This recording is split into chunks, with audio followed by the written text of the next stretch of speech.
Hello students, पिछले video में हमने सिक्स्थ लेसन पढ़ा था मैटर एंड वाटर।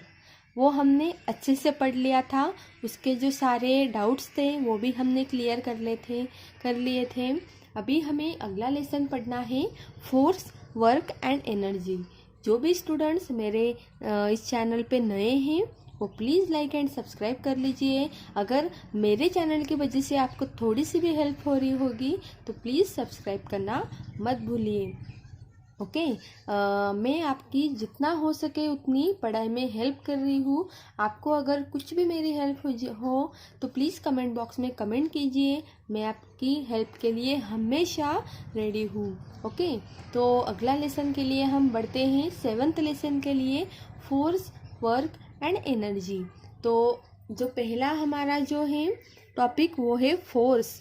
अभी ये फोर्स क्या होता है, ऐसे ही हम कहीं पे भी फोर्स लगा देते हैं, लेकिन उसके जो साइंटिफिकली रीज़न होते हैं उसके इन्वायरमेंट में बहुत सारे चेंज, उससे बदलाव होते हैं। तो ये किसकी वजह से होते हैं ये हम अभी अच्छे से पढ़ेंगे और सारे डाउट्स हमारे इसमें क्लियर हो जाएंगे। बस आप वीडियो की आखिरी तक देखते रहिए। तो फोर्स फर्स्ट टॉपिक है हमारा। In the previous class we have discuss about force. पिछले क्लास में भी थर्ड स्टैंडर्ड में भी हमने फोर्स ये लेसन पढ़ लिया था। अभी हमें और भी उसमें डिटेल्स में पढ़ना है कि ये फोर्स एक्चुअली होता क्या है। फोर्स इज द पुश और पुल। फोर्स, आप सोच रहे होंगे कि फोर्स क्या होता है। पुश करना मतलब ढकेलना या फिर खुद की तरफ खींचना, ये क्या होता है, फोर्स होता है। हाँ ठीक है, यही क्या होता है, फोर्स होता है। बस उसमें कुछ और ज़्यादा नहीं है, बस कुछ साइंटिफिकली रीजन है जो हम नए से इस लेसन में पढ़ेंगे। You apply force while pulling the drawer of your table. अगर आप अपने जो टेबल का ड्रॉवर है उसको पुल करते हैं, मतलब खुद की तरफ खींचते हैं, तो वहाँ पे क्या होगा, फोर्स अप्लाई होगा। अभी आप बोलोगे एक छोटा सा ड्रॉवर मैंने अपनी तरफ खींच लिया तो उसमें क्या बड़ा हो गया। हाँ, तो वहीं पे है। तो उसमें बड़ा ये है कि उसमें भी क्या होता है, फोर्स अप्लाई होता है। Similarly you apply force while pushing it. वैसे ही उसी तरह से अगर आप उस ड्रॉवर को पुश करोगे तो भी उसमें क्या होगा, फोर्स अप्लाई होगा। In both the situations, you apply force on the object and do some work. इन दोनों सिचुएशन में क्या हो रहा है, आप किसी ऑब्जेक्ट पे फोर्स अप्लाई कर रहे हो और तो वहाँ पे क्या हो जा रहा है, वर्क हो रहा है, कोई काम हो रहा है। Okay, force causes things to move, stop और चेंज देयर डायरेक्शन, साइज और शेप। अगर आपके फोर्स देने से कोई चीज मूव होती है, हलती है, स्टॉप होती है, रुक जाती है, या फिर चेंज देयर डायरेक्शन, उसकी डायरेक्शन चेंज कर लेती है, या फिर साइज और शेप में कुछ बदल हो जाता है, तो वो क्या होता है, वो भी फोर्स के वजह से ही होता है। For example, while playing badminton, अगर आप बैडमिंटन खेल रहे हो तो उसमें भी आप क्या कर रहे हो, फोर्स अप्लाई कर रहे हो। You change the direction of the shuttlecock with the racket. आप जब शटल कॉक को रैकेट से मारते हैं, तब रैकेट की मदद से मारते हैं, तब उसकी डायरेक्शन क्या होती है, चेंज हो जाती है। मतलब आप उस पर क्या कर रहे हो, उसको फोर्स दे रहे हो। शटल कॉक को आप फोर्स दे रहे हो और उस पर आपका वर्क हो जाएगा, काम हो जाएगा। In the game of football, football के गेम में अब हम देखते हैं कि फुटबॉल के गेम में a striker kick the ball to move it and a goalkeeper stop the ball. अभी आप सोचोगे कि हाँ, स्ट्राइकर ने फुटबॉल को किक किया, इसमें उसने फोर्स तो लगाया है, इसलिए वर्क हो गया और बॉल क्या हुआ, मूव हुआ, उसकी तरफ चला गया। लेकिन गोलकीपर का इसमें क्या रोल है, गोलकीपर तो सिर्फ बॉल को स्टॉप कर रहा है, उसको रुका रहा है। लेकिन गोलकीपर ने भी क्या किया, बॉल को रुकाने के लिए अपना फोर्स लगाया। ओके, तो इसमें भी उसका क्या हो गया, वर्क हो रहा है, काम हो रहा है। Okay, you change the size and shape of a rubber band by stretching it. आप सिंपली एक रबर को खींचते हो और वो रबर फिर से उसकी जगह पर आ जाते हैं, तो उसमें भी क्या होता है, फोर्स अप्लाई होता है और वर्क होता है। अभी हम देखेंगे types of forces. Types of forces. In nature, there are different forms of forces. They are as follow. हम हमारे नेचर में देखेंगे तो बहुत सारे फोर्सेस के फॉर्म होते हैं, डिफरेंट डिफरेंट फॉर्म में फोर्सेस अप्लाई होते हैं, तो वो हम अभी देखने वाले हैं। जैसे कि ग्रेविटी। ग्रेविटी कैसे होती है? The force by which the earth pulls object toward itself is called gravity. अभी हमने ये सुना होगा ग्रेविटेशनल फोर्स के बारे में कि ग्रेविटेशनल फोर्स का कैसे उस साइंटिस्ट ने ये दिमाग लगाया था कि एक जो फ्रूट का पेड़ होता है उसमें से एक फ्रूट नीचे गिर जाता है, जैसे कि ये है, तो उससे वो किसके वजह से नीचे गिरता है वो ऑब्जेक्ट? तो ग्रेविटी की वजह से। वो ऊपर आकाश में क्यों नहीं चला गया? नहीं, क्योंकि नीचे क्या है, ग्रेविटी है, इसके वजह से वो पेड़ में से जो भी फल गिरता है वो ग्रेविटी के वजह से गिरता है। If you throw anything in the upward direction it will always come down. अगर आप कोई भी चीज ऊपर के डायरेक्शन में फेंकोगे तो वो हमेशा नीचे आएगी, ऊपर के ऊपर नहीं जाएगी, because of the effect of gravity. ये सब क्यों होता है? तो ग्रेविटी की वजह से होता है। It is acting all the time on all objects. Okay, सारे ऑब्जेक्ट पे ये लागू होता है। अभी अगला पॉइंट हम देखेंगे फ्रिक्शन। फ्रिक्शन कैसे होता है? The force which slow down. अगला टॉपिक है friction. The force which slows down और stops a moving body is called friction. अगर हम हमारी बॉडी को, चलती हुई बॉडी को अगर हम स्टॉप कर लेते हैं वहीं पे, तो उसको क्या बोलते हैं? Friction. It is because of friction that we are able to walk on the road without slipping or falling. तो हम फ्रिक्शन के वजह से ही क्या करते हैं, रोड पे चलते हैं और गिरते भी नहीं हैं। अगला है muscular force. The force exerted by our muscle is known as muscular force. अभी यहाँ पे आप देख रहे हो कि एक लड़का हाथ में क्या ले रहा है, उसने वजन लिया हुआ रहता है, तो उसमें वो अपने मसल्स को क्या कर रहा है, फोर्स दे रहा है। ओके, तो उसी को क्या कहते हैं? तो मस्कुलर फोर्स कहते हैं। Apart from this there are some more types of forces like magnetic force, mechanical force etcetera.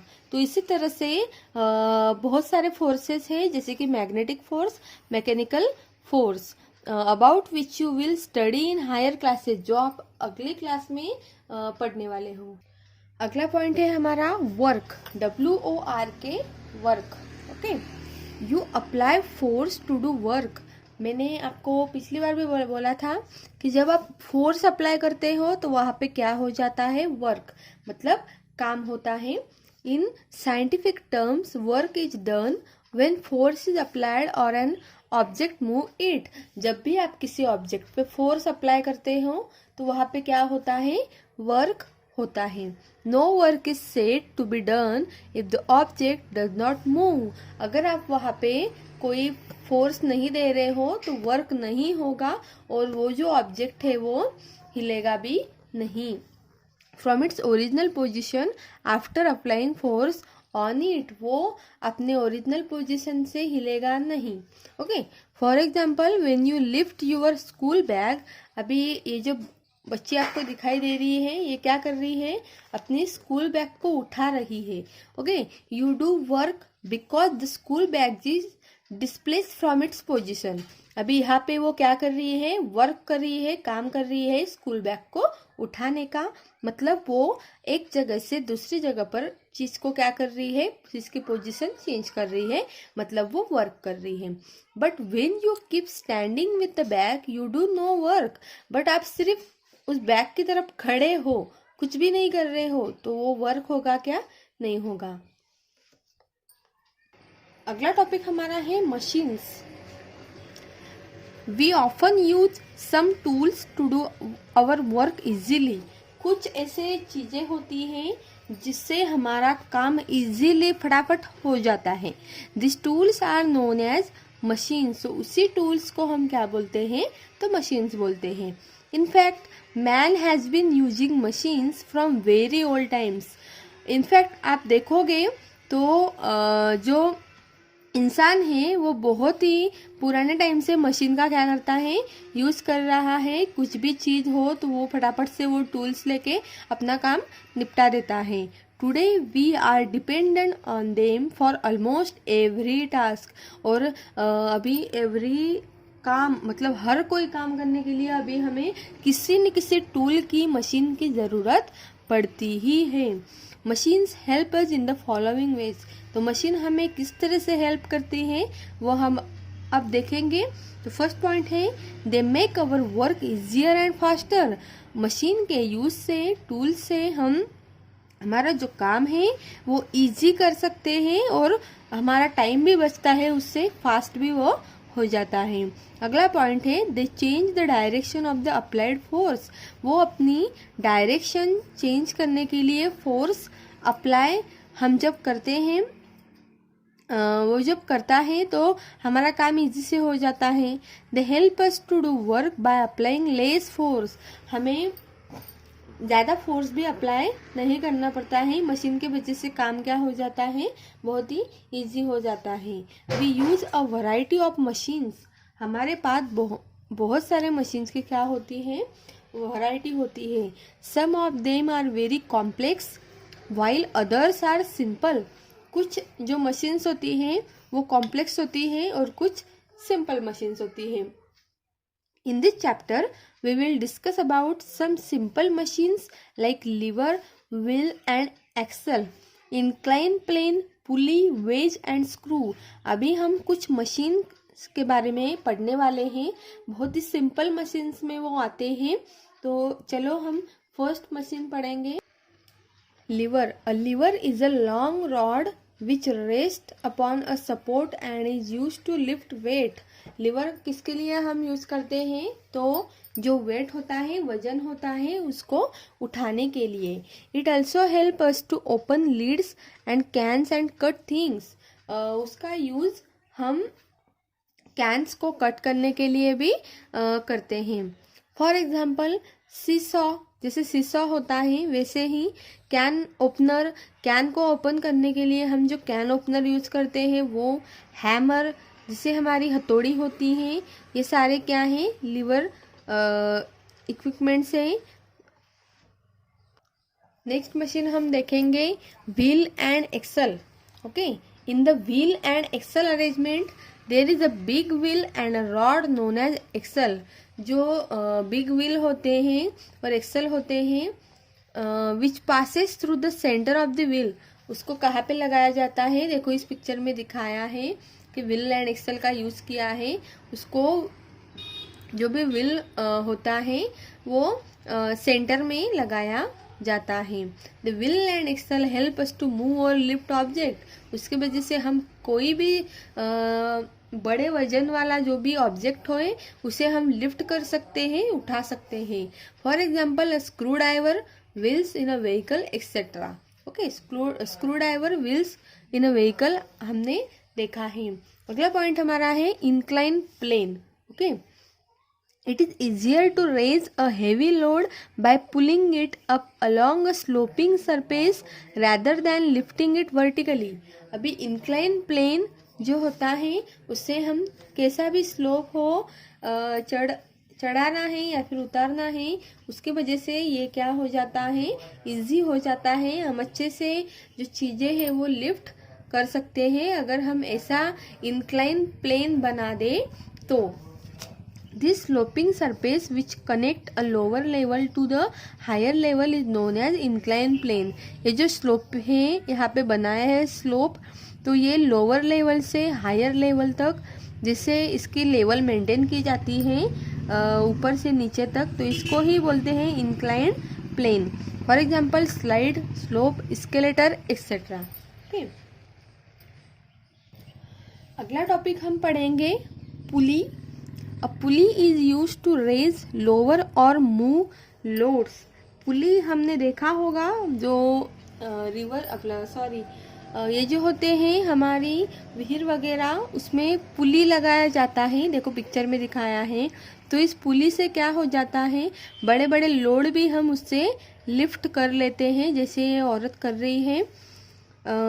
Hoist flags, draw curtains, move lifts and draw water from a well.